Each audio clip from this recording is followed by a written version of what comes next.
But first, game two, Timberwolves, Spurs. Spurs down one game to them. But keep this in mind. They're 7-0 in home game shoes after losing game one. This is all since 2003. Anthony Edwards, he's there coming off the bench. Early first quarter, like we're talking so early that there's no score. Rudy Gobert decides to not shoot over Wemby, turn it over, and then that happens. Wemby. The aggression with which he came flying in perhaps set the tone, because that was the first basket of the game. Then Wemby again, just on a mission early. Spurs up 11-7 after the made free throws. Now Edwards flashing the three. That is the 1-3 he made this game, 1 of 5. Talking some you-know-what. He had 12 points. It was a quiet night for him and honestly the rest of the team. Final seconds of the first. De'Aaron Fox over Gobert. It was 24-17 after one. In the second, more Wemby. Misses, gets it himself. It's now 28-19. Spurs now up 33-24. This time it's De'Aaron Fox. Shot two, made two. The lead's going to get more out of hand from there. Wemby, he can hit that three as well. 11 points, 5 of 17 field goals in game one, but goes for 14 on 6 of 9 in the first half of game two. Do you think he came out and said it ain't going to be the same? Devin Vassell, missed. Dylan Harper, put back. Spurs up 18. Harper burying his own three. The Spurs outscored the Timberwolves by 17 in the second. It was 59-35 at the break. Vassell, quick three. Catch and shoot like in midair. No dip three. No dip. 64-35. Vassell, by the way, 10 points. We're just showing you flashier ones. It was 70-45 after he turned that into a 4-point play. How about Stephon Castle? He's making moves. That didn't look easy. And the foul. He had 21 points. Spurs are rolling. Don't worry about the score. Not right now. Spurs up 82-55.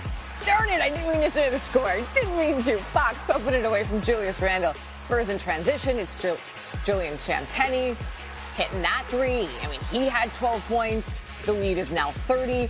Wemby had 19, 15 rebounds, 2 blocks. Didn't have to play much. Spurs win this one easily, 133-95. This series is now even. Important to protect home court, and obviously we gave that away in game one. So tonight was enhanced in that regard. And I thought the guys did a good job of playing with that appropriate urgency. Yeah, of course, we're going to keep doubling up on what worked. And a few things that didn't, we're going to erase them. But, you know, it's an experienced team. We know they're going to respond. I mean, you said it, trying to keep the same approach. And we're going to watch film because, as Pop says, it's never when you win, you're never as good as you thought you were. And when you lose, you're never as bad, or rarely. So, obviously, stay humble and keep working. The Spurs dropped 133 points in this game, their most in a playoff game since 1983. And that 38-point margin of victory is their largest when trailing in a series in franchise history. The Wolves, on the other hand, not so positive. We've just been together so long, man. We know each other. We know what we got to do. And, you know, I told the guys after the first game, like, the natural tendency for teams that steal the first game, the away team, they get blown out game two.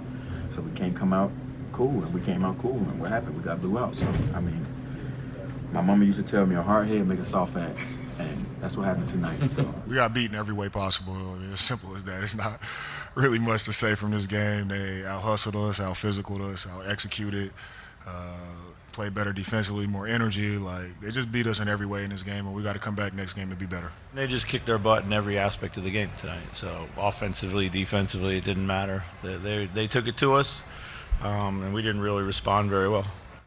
No, I just told them we just got punked. Yeah, so.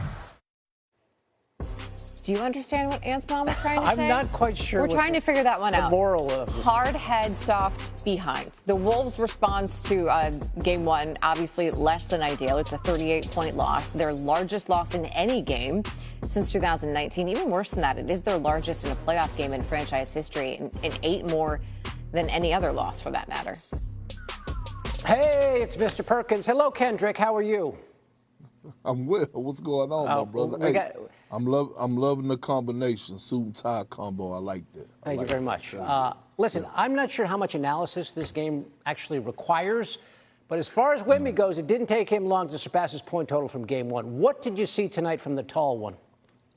Well, I saw him embrace being a big man that got guard skills. And I keep saying it. When he embraces being a big man and playing in the paint, he's basically unstoppable. And what we saw was him come out and set the tone with a physicality and a certain type of tenacity on both ends of the floor. He wasn't hanging around the three-point line as much. He did a great job of balancing it out, mixing it in, playing inside-outside basketball, and he set the tone for the entire game. And then we saw the rest of his young troops follow, and then all of a sudden they continued to play with a certain level of physicality on both ends of the floor. Turn this thing into an absolute blowout. So now after game one, you switched your pick over to Minnesota. Mm-hmm. We got this beat down here in game two. Where are you now with this? Who do you think is going to win the series at this point? Well, look, I'm somewhat like LaToya Luckett. I'm torn between the two, but I'm still riding with the Timberwolves, okay?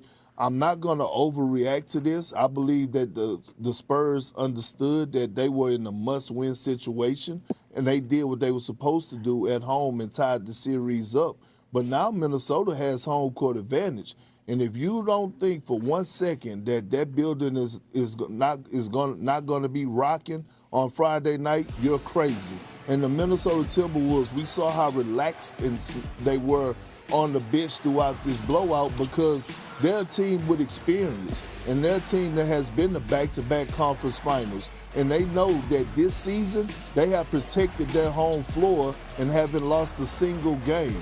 I expect the role players to play better at home. I expect Anthony Edwards to elevate his game even more in Game 3. But make no mistake about it, this is going to be a physical, brawl-for-it-all series. Yeah, Timberwolves are tough out. Historically, they just are really tough in the postseason. So you're sticking with the Timberwolves despite what you saw tonight. I like it. Stick to your guns. Yeah. You don't seem as fully convinced as you were earlier, but okay. Yeah, the 0 for 8 is like, oh, no. And there's some nights where he could take 8 threes, and he builds toward it because he's hit 3 of the first 5 or something, and he gets to 8. That's not going to work in game 2 as well. First of all, I can't believe he would take that approach. I'm sure they've talked about it obsessively, Shanae, for the last 48 hours. But Wemby and De'Aaron Fox are going to have to hit some outside shots, some threes, Fox particularly from 3. But Wembanyama, if he can have that, I'm not going to say the same impact defensively. And the other thing is the Wolves are, unafraid. I mean, they are bold. They are continuing to go in there despite those shots being blocked. And their coach, Chris Finch, has done a wonderful job of alerting the referees, hey, fellas, call some goaltends in a vintage coaching performance on the day off to alert everybody that there should have been at least, he said 4, I don't know about 4, but a couple. And if you get a couple, look, 2 baskets like that can change the result of a game, obviously. So Wembanyama, De'Aaron Fox, those are the 2 guys I'm looking for a lot different results from tonight. But one quick thing in closing about this, the experience or lack thereof, this is what those of us who are saying, hold on, don't crown San Antonio just yet. Championships are going to come anyway. Don't crown them just yet. You look at the other side, and you got Rudy Gobert with like 93 playoff games under his belt, all right? And you got a certain 39-year-old point guard from Minnesota who's got, I think, 115 or 113 games under his belt, and Mike Conley Jr., playoff games I'm talking about. The Spurs can't match that. So that experience certainly helped